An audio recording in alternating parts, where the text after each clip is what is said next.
This is Conway town and castle, created by King Edward over 700 years ago to be a fortress against the rebellious Welsh and an English colony town. It's recognised as one of the best preserved fortresses of the period in Europe, and both the town walls and castle incorporate the most advanced building techniques and military design of the period. Hence, it's a UNESCO World Heritage Site. And it's important in part because, unlike other walled towns in Britain, its walls are complete and largely original. In the early 19th century, it was a main route between Chester and Holyhead, which in turn connected England to its colony of Ireland.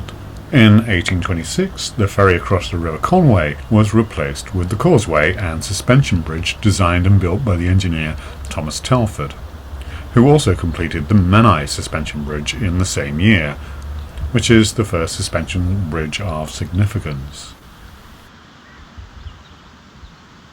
In 1849, the railway arrived, with the construction by the railway engineer Robert Stevenson that included a groundbreaking wrought-iron tubular bridge, and both Telford and Stevenson integrated the modern with the old.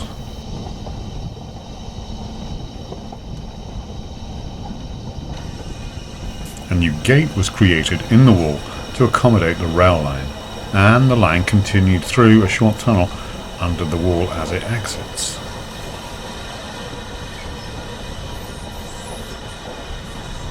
Little in the way of 14th century buildings survive today, given that they were mainly timber frame. The oldest from the period is Aberconway House. The church was also built in the 14th century, with modifications in the 16th, and its final appearance being completed in 1872. Also notable is the Elizabethan Place Mar, built in 1576, and in complete contrast, the 16th century one up one down smallest house in Britain, although I'm sure there's some competition for that title in modern flats in London. These are just some of the charms of this small Welsh town, and it should place it in the top 10 tourist locations in Britain. Yet it struggles to reach the top 10 in Wales, and most of the visitors are coming for the castle. So why is this? To understand how Britain is so good at getting things wrong, we need to compare it to a town that gets much of it right. And for that we cross over to the continent, to the small walled Dutch town of Naarden. Like Conway, Nardan is a walled town, although it's larger. It's moated, and the Star Fort dates from the 18th century. Like Conway, it's on a principal transport route.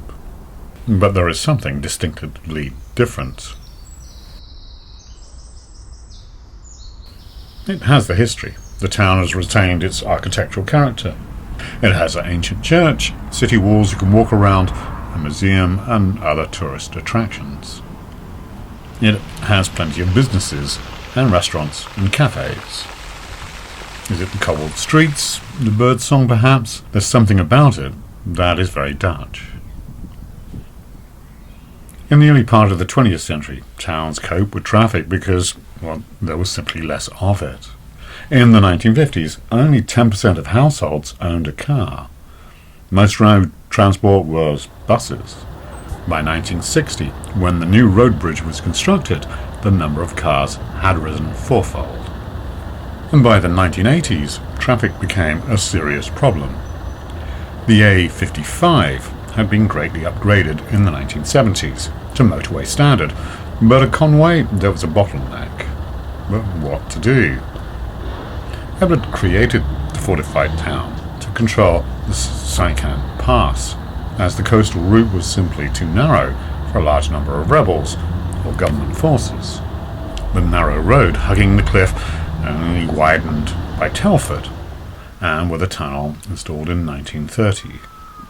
To avoid the town, a cross-country route was investigated, but the gradient was too steep and cost ruled it out. And around the town there simply isn't the space to put in a large bypass.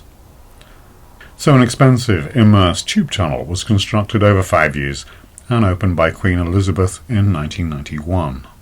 And that should have fixed Conway's traffic problem.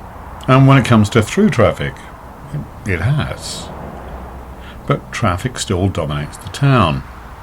There's a visitors' car park outside of the city walls, but for convenience, coaches and cars still park in town, and there is no shortage of parking.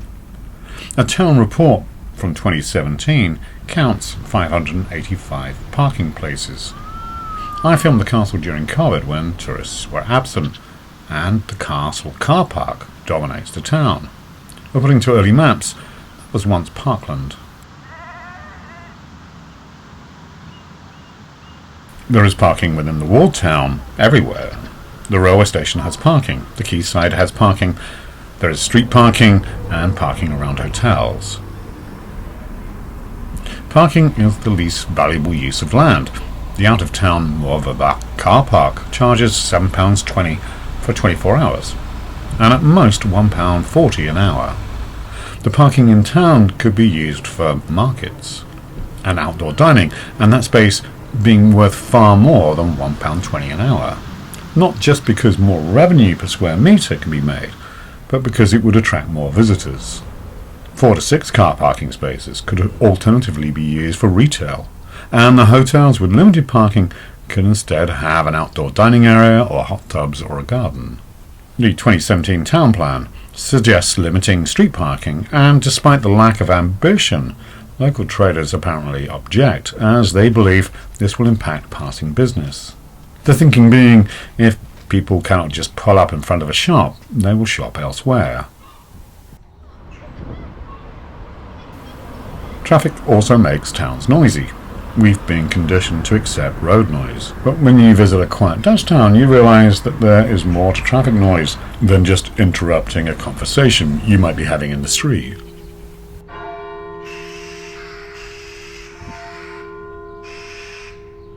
Noise is bad for our health, really bad. It can disrupt sleep, it impacts on stress levels, which have a knock-on effect on other health issues like cardiovascular disorders, and given a choice, would you rather enjoy a cup of coffee here or here? Nardan has not banned traffic, and, like Conway, it has access for vehicles to enter the walled town. 3 in the case of Nardan, 5 in the case of Conway. Nardan has a bypass, a main road, as well as the A1 motorway going nearby. It also has on its edge a town car park which is free, lit for security, and used by residents and visitors alike.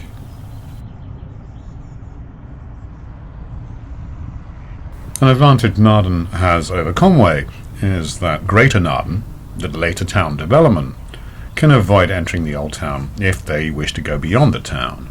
For Conway, those in town outside of the wall can avoid the town centre if they wish to travel west, but are forced through a particularly small gate if they wish to travel east.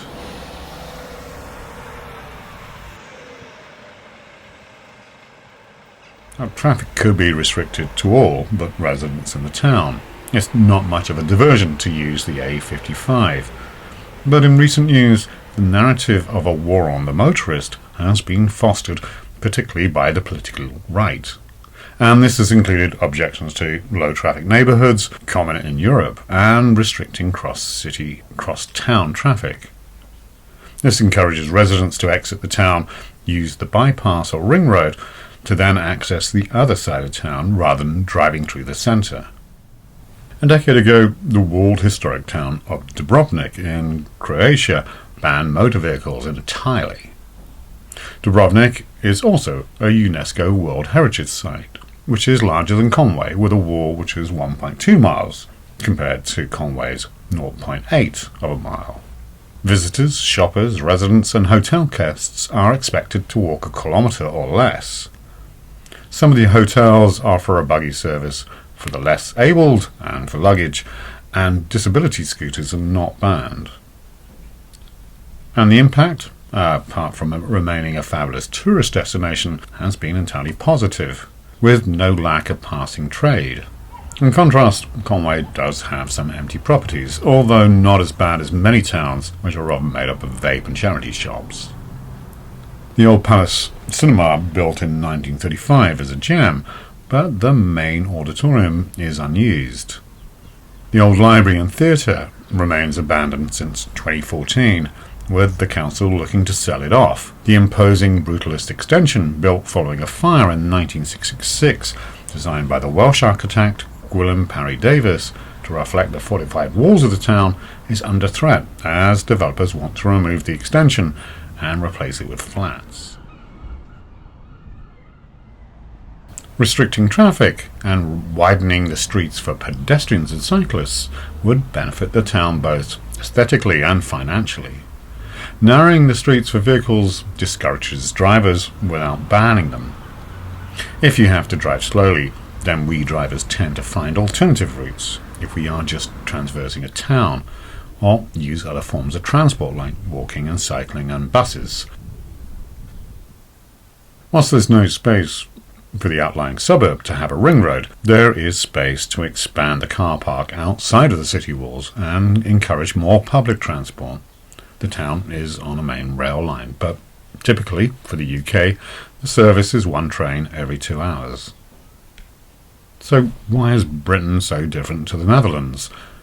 One thing I did notice researching this is that there's a lack of community groups in Conway calling for change. And perhaps another reason is the difference in local governance. Once every town had a town council, but these have evolved into larger district councils. Also, elected mayors are restricted to a few cities in the UK. Over the years, councils have less and less money to spend on as services become more centralised, so even electing a local councillor means they have limited powers in what they can achieve. Ultimately, it's up to the residents of Conway to realise the potential of their great town. Perhaps they need to visit a few European and particularly Dutch cities to realise what they could have. If you've been a visitor to Conway or live in the area, do let me know your opinion in the comments. And do like and subscribe.